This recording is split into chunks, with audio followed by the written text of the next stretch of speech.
छत्रपति शिवाजी महाराज की जय।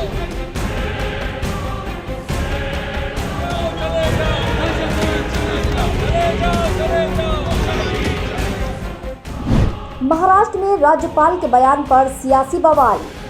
बीजेपी ने साधी चुप्पी, विपक्ष ने तोड़ा मौन। बीजेपी प्रवक्ता ने किया आग में घी डालने का काम। कहीं जले पुतले तो कहीं जलाई धोतिया। डिप्टी सीएम ने किया राज्यपाल का बचाव। हम जब पढ़ते थे मिडिल में, हाई स्कूल में, तो हमारे टीचर हमको वो देते थे, who is your favourite hero, ऐसा आपका फेवरेट लीडर कौन है। तो हम लोग उस समय जिसको सुभाष चंद्र बोस अच्छे लगे उनको, जिसको नेहरू जी अच्छे लगे, जिनको गांधी जी लगे अच्छे लगते थे। तो मुझे ऐसा लगता है अगर कोई आपसे कहे कि who is your icon, who is your favourite hero, बाहर जाने की कोई जरूरत नहीं है, यही महाराष्ट्र में ही आपको मिल जाएंगे। शिवाजी तो पुराने युग की बात है, नए युग की बात बोल रहा हूं, यही मिल जाएंगे। डॉक्टर अंबेडकर से लेकर के डॉक्टर गडकरी तक, नितिन गडकरी तक तो आपको यही मिल जाएंगे। ये महाराष्ट्र के राज्यपाल भगत सिंह कोश्यारी है, जो छत्रपति शिवाजी महाराज को पुराना हीरो बताकर गडकरी को आज का हीरो बता रहे हैं। लेकिन उन्हें क्या पता कि उनके इस बयान से महाराष्ट्र की सियासत में भूचाल आ जाएगा। लेकिन ऐसा होना तय था, क्योंकि महाराष्ट्र में शिवाजी महाराज को पूजा जाता है। महाराष्ट्र की सियासी फिजा उनके नाम से ही बदल जाती है। ऐसे में राज्यपाल का ये बयान विपक्ष के लिए मानो बैठे बिठाए मुद्दा मिल गया है और रही कसर बीजेपी के राष्ट्रीय प्रवक्ता सुधांशु त्रिवेदी ने पूरी कर दी है।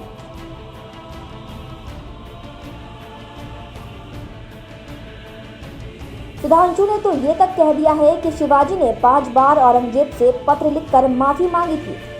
अब ऐसे में राहुल गांधी द्वारा सावरकर के माफीनामा को सार्वजनिक किए जाने के बाद हमलावर हो रही बीजेपी को राज्यपाल भगत सिंह कोश्यारी और बीजेपी प्रवक्ता सुधांशु त्रिवेदी के छत्रपति शिवाजी महाराज पर दिए गए बयानों ने बैकफुट पर ला दिया है। इन दोनों के बयानों पर बीजेपी के ज्यादातर नेता खामोश हैं।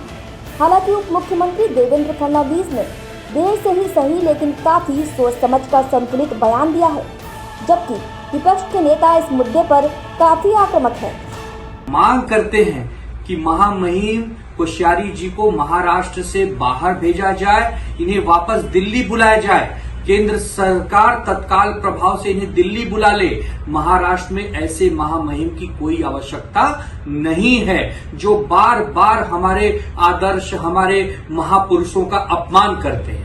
The governor of Maharashtra is constantly making statements that hurt the feelings of Maharashtrians. The Honorable President of India should seriously consider changing this person who's holding a constitutional position but goes on to make statements that lead to controversies. What is surprising is why is the BJP silent on all these statements made by the governor? उधर विधानसभा में विपक्ष के नेता अजित पवार ने तो यहाँ तक कह दिया है कि 3 साल महाराष्ट्र में रहने के बाद भी अगर राज्यपाल को महाराष्ट्र के लोगों की भावना समझ में नहीं आती है तो उन्हें महाराष्ट्र का राज्यपाल बने रहने पर पुनर्विचार करना चाहिए। कांग्रेस के प्रदेश अध्यक्ष नाना पटोले ने कहा कि अब राज्यपाल को 1 मिनट भी महाराष्ट्र के राज्यपाल पद पर बने रहने का अधिकार नहीं है। इस बीच राज्य के अलग अलग हिस्सों में राज्यपाल भगत सिंह कोश्यारी के खिलाफ तीव्र आक्रोश देखने को भी मिला। कहीं राज्यपाल के पुतले जलाए गए तो कहीं धोतियां जलाई गई। वहीं शिवसेना सांसद संजय राउत ने भी जमकर निशाना साधा है। राज्यपाल की बात नहीं है। राज्यपाल महोदय ने 1 साल में 4 बार शिवाजी महाराज का अपमान किया है, ज्योतिबा फुले, सावित्रीबाई फुले का अपमान किया है, फिर भी सरकार चुप बैठी है। भाजपा के राष्ट्रीय प्रवक्ता कोई सुधांशु त्रिवेदी, कल उनकी बात आप सुन लीजिए, दिखाओ पूरे देश को। प्रधानमंत्री मोदी जी छत्रपति शिवाजी महाराज को मानते हैं, आदर्श मानते हैं। गृह मंत्री अमित शाह जी शिवाजी महाराज को आदर्श मानते हैं। महाराष्ट्र में आकर जय जयकार करते हैं और उनके प्रवक्ता, राष्ट्रीय प्रवक्ता शिवाजी महाराज को बोलते हैं 5 बार माफी मांगी औरंगजेब की। क्या ये भारतीय जनता पार्टी की अधिकृत भूमिका है? नहीं तो भारतीय जनता पार्टी ने महाराष्ट्र की माफी मांगनी चाहिए और राज्यपाल को तुरंत यहाँ से हटाना चाहिए। मुझे आश्चर्य है महाराष्ट्र के मुख्यमंत्री जिसने स्वाभिमान का नारा देकर शिवसेना तोड़ दी और बीजेपी के साथ सरकार बनाई, अब कहाँ गया आपका स्वाभिमान? अब कहाँ गया आपका स्वाभिमान? शिवाजी महाराज का अपमान बीजेपी कर रही है खुलेआम। हाँ, इस्तीफा दीजिए आप। फिर क्या था? विपक्ष को हमलावर होते देख उप मुख्यमंत्री और बीजेपी नेता देवेंद्र फडणवीस ने मोर्चा संभाला और कहा कि छत्रपति शिवाजी महाराज महाराष्ट्र के आदर्श थे और रहेंगे। साथ ही उन्होंने ये भी कहा कि राज्यपाल की मंशा छत्रपति का अपमान करने की नहीं थी। एक गोष्ट स्पष्ट आहे, जोपर्यंत चंद्र आणि सूर्य या पृथ्वीवर आहे तोपर्यंत महाराष्ट्राचे आणि देशाचे आणि आमच्या सगळ्यांचे आदर्श हे छत्रपती शिवाजी महाराजच राहणार आहेत। आमचे आजच्या भाषेत सांगायचं झालं तर हिरो देखील छत्रपती शिवाजी महाराजच आहेत। कोणाच्याही मनात याबद्दल शंका नाही आहे। मला वाटत नाही की राज्यपालांच्या मनात काही शंका आहे।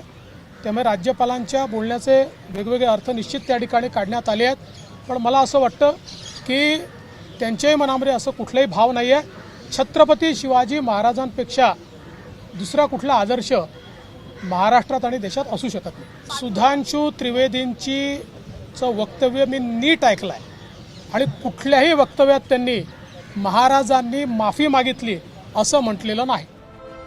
महाराष्ट्र में जो बीजेपी सावरकर को लेकर राहुल के साथ साथ उद्धव गुट पर भी हमलावर थी, आज वही बीजेपी के नेता छत्रपति शिवाजी महाराज पर चुप्पी सी साधे हुए हैं। लेकिन राज्यपाल और बीजेपी प्रवक्ता के इन बयानों से पार्टी को कितना नुकसान उठाना पड़ सकता है और विपक्ष इसका कितना फायदा ले पाता है, ये तो आने वाला समय ही बताएगा।